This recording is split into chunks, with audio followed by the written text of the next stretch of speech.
So let's have a look at text. Now text is one of the good things and the bad things about Photoshop. To be very honest, if you need to do a lot of text work, do it with Illustrator.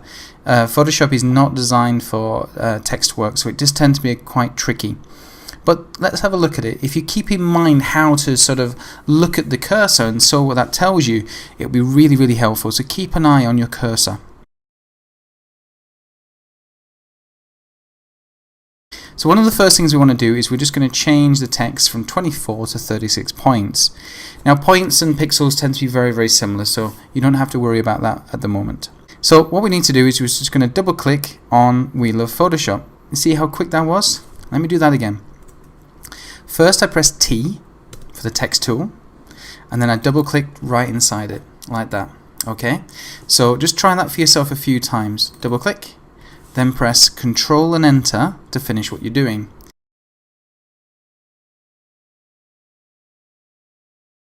Double click, CTRL and Enter to finish what you're doing. Now watch what happens if I just press Enter. Whoops. Alright, you can see that that actually highlights it, deletes it, and goes to a new line. So if you want to select anything, have text selected first, number 1. Number 2, you must have your cursor inside the text. Number 3, when you're finished, press CTRL and Enter. So please try that just for a few seconds.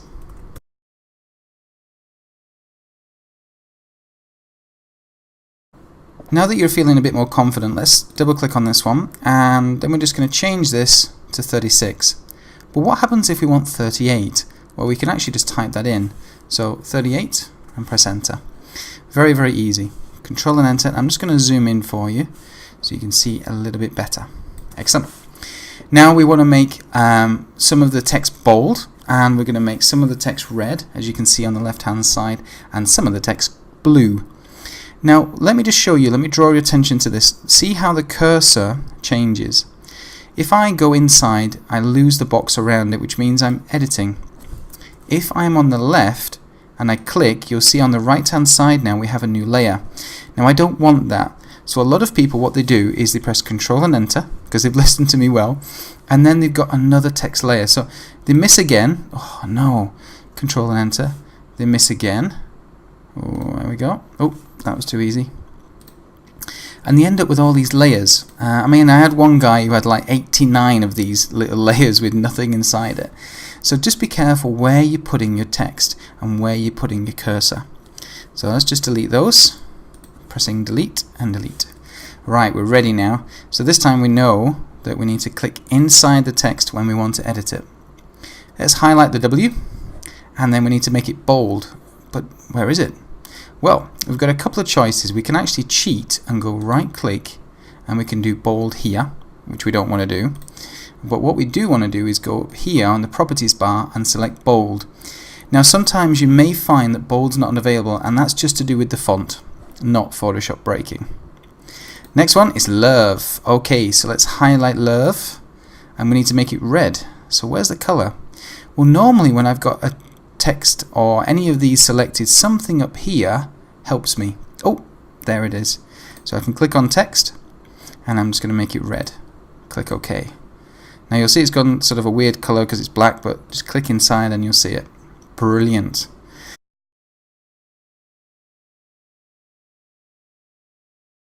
Now this time I want the exact same blue. I like that blue. It's a good blue. So we're going to select it again. So what we're going to do is we're going to click up here, but instead of trying to find the blue here, alright, which you'll probably never do, just move your mouse over, click on whatever you want, alright, and then click OK. And that's how you can select another color. Very, very easy. CTRL and Enter. Now the next thing we want to do is font. We're going to change this font. And just a little bit of tip from me, don't install too many fonts. I did that once, and it took me ages to load up Photoshop every single time, and honestly you will never use them. If you see this, download 100 million fonts for free, don't do it. Only download the fonts that you need.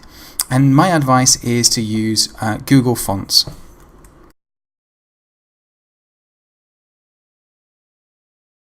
Look at those now. I'm just going to click on Google Chrome here, and I've just gone to google.com/fonts. Currently there's 632 free fonts that you can use, which is very, very cool. Alright, and it's a good idea if you want to do some text, you know, we love Photoshop, like that. And then you can start playing with the size and things like that. And then off down here, just sort of choosing the ones you want. Alright, this is a nice one here. Carios Gothic, sounds good. So I can add that to my collection. And then I can click on Use here. And then this is how I use it if I'm doing the coding. And I can click on here to download it as a zip file. When you're downloading it as a zip, you just double click on it when it's downloaded and it will install. But you must restart Photoshop, otherwise you won't be able to select it. Alright, let's go back to Photoshop. And what we're going to do with this one is we're going to select Times New Roman. Now my advice is you can scroll all the way down, which is fine, but takes you a while. Just press T. Alright, T, and then let me just move down a little bit more, and there it is, Times, and Times New Roman. So by pressing the first letter of your font helps you find it quicker.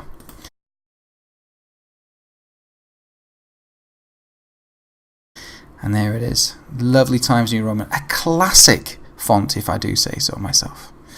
Right, Control and Enter to finish what we're doing. So we're on a roll now. Now we need to do a selection of text. Now when you are doing text, please remember that if you want to do one line of text, you just click once. So this is one line. So try that as well. So just click once and do one line. But the next thing that we're going to do is we're going to do like a paragraph. And to do that, what we need to do is I'm just going to open up the paragraphs section here. And you can see that this is here. And then what I'm going to do is I'm actually going to copy some of this text and paste it above here. So I'm just going to click inside and then double click, and if you 3 clicks it will select everything. But the best thing is Control and A, or Command and A if you're on a Mac. Then do Command and C and Control and Enter. So let me just do that again. We want to select all the text. So we've got T selected, click in the middle, Control and A, Control and C. It's a wonderful way of selecting your text.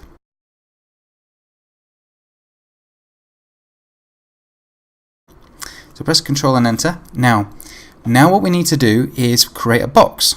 So we click and hold, let go, and then Command and V. Now sometimes what happens is if you've had your text set to be very, very, very high previously, you might only see a little bit. So again, Control and A, and then you can select it all. Let me show you what happens if you don't do that. So if I highlight just a bit of text like this, what I can see, and change it down to say 8 pixels, you can see that not all of it was selected. So if you do want to select all the text, make sure that you press Control and A. Easy peasy. There we go, Control and A.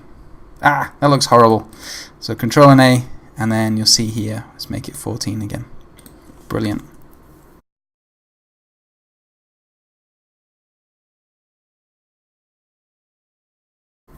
Now the next thing we want to do is affect the leading. Now one thing that is important to remember when you're doing web design is the spacing between the characters and the lines is very important for readability. My advice and my experience tells you that you should never use anything below sort of 14 pixels for the size of your text. If you do, it's just getting too small. 16 is ideal. Looks really nice.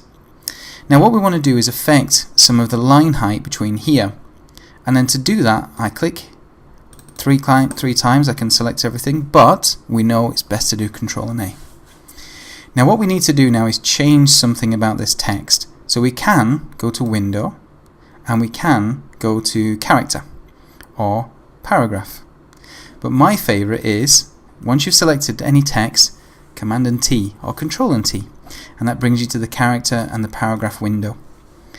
Now the one that we want is under Character, and you can see this one here, and all I have to do is change it. Now if this is set at 14 pixels, my advice is go for around about double for the line height, like that.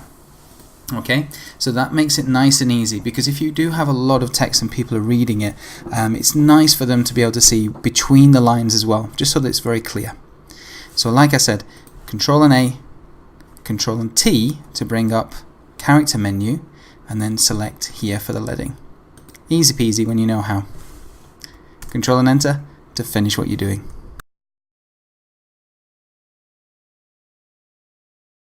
So the next thing we want to do is a little trick that I learned on a blog post once, and that's how to have your text nicely spread out, okay, when you're doing sort of navigations and things like that. Because the annoying thing is if you do add another navigation item, for example articles, then you'd have to shift everything over and it gets a bit annoying. So let me show you this trick. Okay, what we're going to do is we're just going to open up navbar like this, and we're going to have navbar selected here. Now I want to show you something quickly. If you have your text like this, can you see how it's a circle? The actual icon there is a circle. What that means is it's being very clever and Photoshop can actually write inside it. We don't want that. What we want to do is actually click outside like this and then move it in.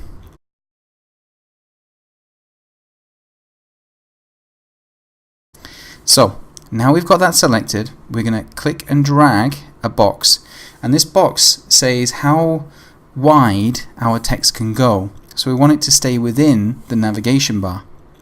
So click and drag and make a text box like this. Then let go. Okay. Now the thing is, when we start typing we can see it. So we're going to go home, space, about, space, services, space, portfolio, space, and then contact. But as you can see, it doesn't quite work. Now what we need to do is we need to get this inside and we need to get it nicely aligned. So I'm going to show you a little trick.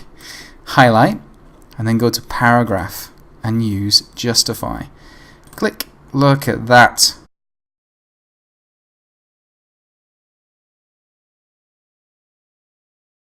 Nicely spaced out in one click. And then if I now move my mouse down like this, you can see that it becomes a sort of move icon like here, the top left. If I move it here, we start to do this. Alright, so I just can bring it down. Oh, look at that, it's perfect. And now we need to change the color to white. Click on there and click OK. So just click in the middle. Beautiful, look at that. Oh, we forgot to put articles. No problem. Space, articles. And look how nicely it's spaced out. Control and enter. And you can give yourself a little pat on the back. No, go on, pat on the back.